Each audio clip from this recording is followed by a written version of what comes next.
Welcome to Atomfall, a survival action game inspired by real-life events in an alternate version of the 1960s, set 5 years after the Windscale nuclear disaster in northern England. This game takes you through the fictional quarantine zone, where you scavenge, craft, barter, fight, and talk your way through a British countryside, filled with bizarre characters, mysticism, cults, and rogue government agencies. It's British Fallout.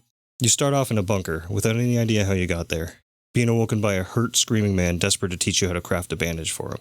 You are given dialogue options for mostly any encounter, which are typically vastly different options, being positive, neutral, negative. My first playthrough I did on the recommended second hardest mode took me 14 hours to complete. My second playthrough, I played on the easiest difficulty. With prior knowledge of the game, it took me 5 hours. This game does give you some drastic choices. From my playthroughs, very much did affect the game going forward. There are a lot of rooms where you have to crawl into a hole to get in, and for some reason they put it on the same button as jump. This is Slaten Dale, the first outdoor area you were introduced to. The outside world is pretty great looking.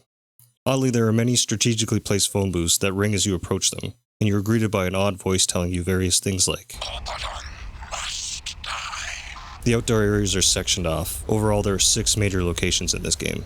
I spent my first few hours wandering around, seeing what the world was like, getting into fights, finding my first few weapons. You come across Nat, who is a hermit living outside the city apparently in this shack, with no roof. But hey, it doesn't rain here, and it never turns to night apparently. He plays one song on the guitar constantly. A true master of his craft. This whole area is just outlaws. Further down the road you come across a bunch of them. You can take their shitty weapons and bread and potatoes from their pockets. Your overall goal is to reactivate the Interchange and destroy Oberon. Oberon is what's causing the interference field and affecting the world. It was discovered accidentally while mining, and opened up a rift by the power plant. It's actually a meteorite that crash landed around the same time as Shakespeare, like the 1600s. It causes spores to be let loose in the air, and poisons everything around it. More on that later. You discover the Interchange, the massive underground labyrinth beneath the quarantine zone. This is the connector to all areas, and the main mission in most of the game. It is divided into zones A through D. You have to activate the central processor by providing power to each of the areas with atomic batteries, which can be found around the world fairly easily. You get some clues as to where the batteries are, and then head out to the open world to find some, and see what the citizens are up to. The second area you come across naturally, I'd say, is Wyndham Village. The village is under military occupation as per the quarantine protocol, but we are new here, so we're free to enter. It's a picturesque village run by a stick-up-the-ass leader named Captain Grant Sims. He wants you to spy on the citizens and provide any details of wrongdoing. If you stumble into the church, you'll discover there's been a murder, and the priest doesn't know what to do. My first playthrough, I ratted him out to the captain. The captain immediately sent guards to investigate, and the priest hated my guts, ending any chance I had of completing that mission.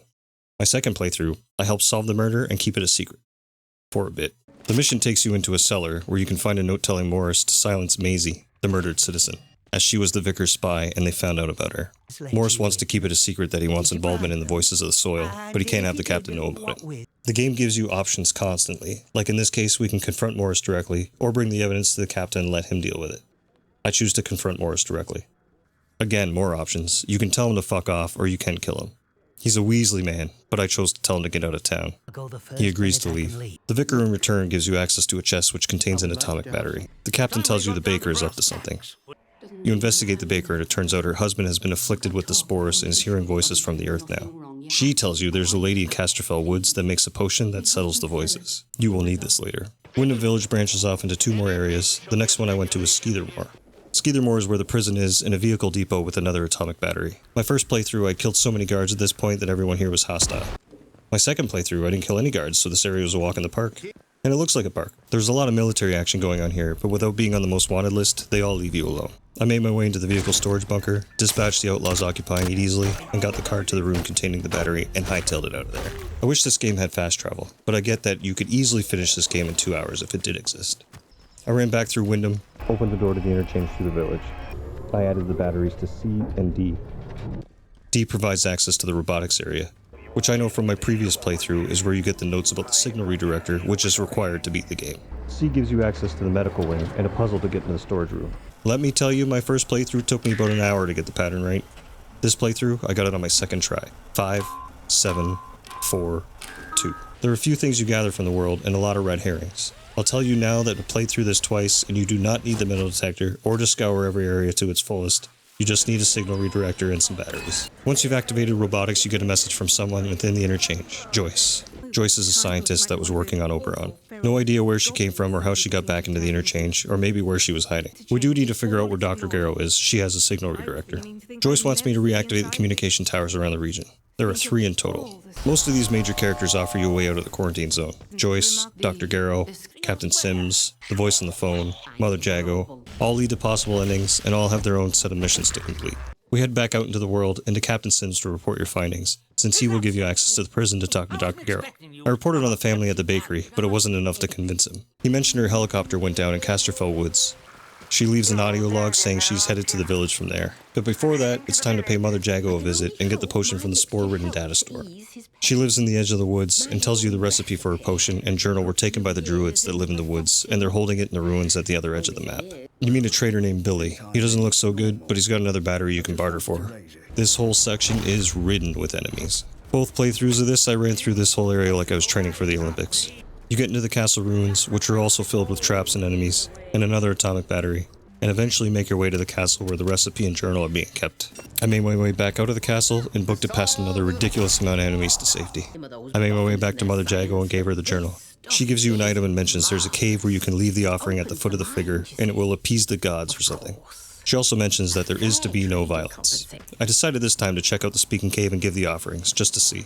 It's really hard not to kill anybody when you've been training to kill enemies on sight. So I gave the offering to the statue and the voices spoke to me. But as soon as I left the offerings, the druids started getting pissy and I was forced to kill my way out of there. I think I was set up to fail, but who knows. Mother Jago met me outside, just pissed. Her instructions were clear and I didn't listen, so she got hostile and I was forced to club her in the face. I made my way back to Wyndham and crafted the potion. Stopped by Captain Sims to get more information about Dr. Garrow. I decided since I already finished the Vicar's mission, I could still report the murder and not have it affect my storyline now, and the captain would give me access to the prison. So it's back off to Skethermoor. I know what's coming this time, so I accessed the prison, found my way all the way down to the lowest part where they keep the bad prisoners, and talked to Dr. Garrow. Dr. Garrow reveals that the signal redirector is being kept here in storage. She asks you to free her with it. My first playthrough I did in fact free her, but she darts for the interchange door and leaves you to escape the prison from the lowest depths with everyone wanting you dead, which was quite hard. My second playthrough, I got the signal redirector and walked back through the front doors like I owned the place. Much wiser option in my mind. While still in Skethermoor, I opened the next door to the interchange, saving myself some walking time. This is the closest thing to fast travel. I added the battery to Data Store B, reactivating the area. I just realized now that I opened the crane control room and totally forgot to do anything with whatever that did. Last section was Data Store A, which is filled with spores and instant death without the potion. So I downed it and activated the area with the battery. Now I could go back to the central control and activate the central processor, giving me access to Oberon. At this point, I could run through Oberon, destroy it, and get the original ending I did the first time around, which is following the voice on the phone's instructions and destroying Oberon. But I wanted to get a different ending. Joyce's Ending required me to activate 3 communication towers throughout the land: Skethermoor, Slaten Dale, and Casterfell Woods. Each one has a key card, which are all fairly closely located to the tower. I found the Slaten Dale card and activated the tower. I found the Skethermoor card while I was in the vehicle storage bunker before and activated the tower. And I found Casterfell Woods card and activated the tower. Now there's only 2 things left to do: get Joyce's sample of Oberon and destroy it. Oberon, not the sample. The Windscale plant is quite awesome looking, but it's full of toxins and enemies. Both playthroughs I ran through this area as fast as possible. The Oberon dig site is the final location to discover in the game, also full of enemies and robots. To get the sample, you have to activate the generator with 2 atomic batteries. Luckily, the robots in the area are running off those batteries, so taking them down will provide you with what you need. You also need to arm the 4 explosives to set off the self-destruct and destroy Oberon once and for all. I got the sample, armed the explosives, and set off the self-destruct. This gives you 2 minutes to get out of the area before the big kaboom. You run like hell back through the Windscale plant while new enemies attempt to stop you. The phone rings as you are exiting, and the voice on the phone states that you only need to go back to the beginning to be freed of this land. This is what I did the first time. The second time I went back to where Joyce was, and she has left you an audio message stating that she is in the area of Casterfell Woods waiting for you and an extra. I ran all the way back through Slaten Dale, through Wyndham Village, through Casterfell Woods to her location in the top right corner. You notice the interference field is no longer in the sky, and the power plant is now totally on fire. She is waiting for you with a helicopter, where you give her the samples and get clubbed in the head so they can interrogate you. And there you go, we completed the game. The voice on the phone gives you a voiceover replay of your choices and credits roll. The end.